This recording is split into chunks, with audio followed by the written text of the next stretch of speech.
My name is Diego Ladner, and today I'll be talking about my past experience in high school.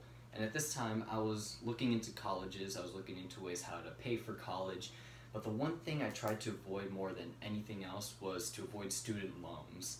And I say that because I have witnessed people who even struggle in their 40s to pay off their student loans, and so this one time I was at work and I work at a UPS store, so we're basically in charge of just processing packages and envelopes and shipping them out to the place that the customer wants to send it to.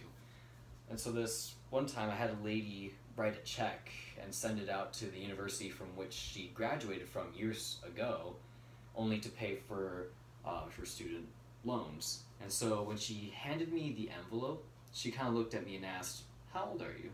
And in that moment, I responded saying, "Oh, I'm 18, I'm in high school." And at that moment, she stopped me and said, "Whatever you do, just don't get into student loans, okay? I'm in my 40s and I'm still trying to pay it off, you know?" And as she said that, I just kind of thought to myself, thinking, geez, I don't want to be like that. That's not the kind of lifestyle I want. I don't want to graduate from college and feel like I'm in desperate need to make sure to pay all that back to the college from which I got my degree from for only studying 4 years. It's just not the way I want to live my life. So I did a little bit of research, and I found that the Ohio State University did a survey where about 64% of students use student loans to pay for college. See, now that will escalate a problem for students because they'll be drowning in debt by the time they get out of college.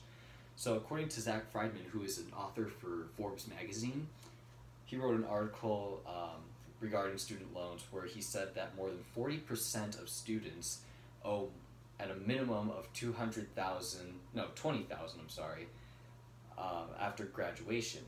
And that's the minimum. They wait, some of them owe way more than that. And half of those borrowers don't start the repayment process until they're 34 and over. So by the time they're starting to repay it, they're already it's already been approximately 15 years since they graduated from college, assuming that they started college when they were about 18 years old.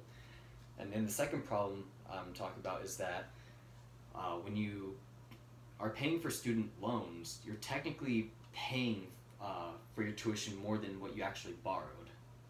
So what I'm saying is, for example, if you were to borrow, say, $40,000 with a 6% interest and you're paying it off all within a 10-year span, by the time you pay it all off, you're actually going to be paying $53,280.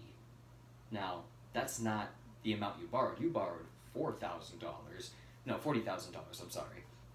But the thing is that there's basically a $13,000 difference between what you actually borrowed and what you ended up paying. So you ended up paying $13,000 more than that, so it's just more waste of money.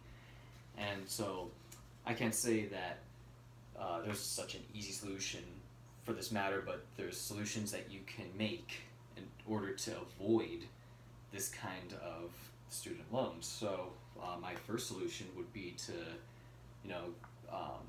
go to community college. They have lower tuition rates, and get your generals out of the way for the first 2 years, and then you can transfer to university. So it was a way of saving money. And the next solution, which is what I tried to personally advance with, was grants and scholarships. Now, for grants, they're federal grants, so you don't have to pay them back, nor do you have to pay money back when you use scholarships. They're awarded to you. And so, as far as scholarships goes, I would recommend doing about 50 plus or so, because it's just very competitive, and you may only get a few, but it'll be well worth your while. As far as grants goes, you may want to apply for a FAFSA and see if you qualify for a grant. But if they offer you loans, just don't bother if you desperately need to, but unless you have a plan. But me personally, no.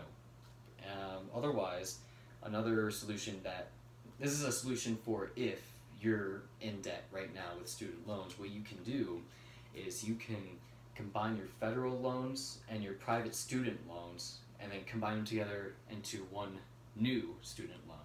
And that could help reduce your interest rates and also reduce your monthly payments for um, paying back on that loan.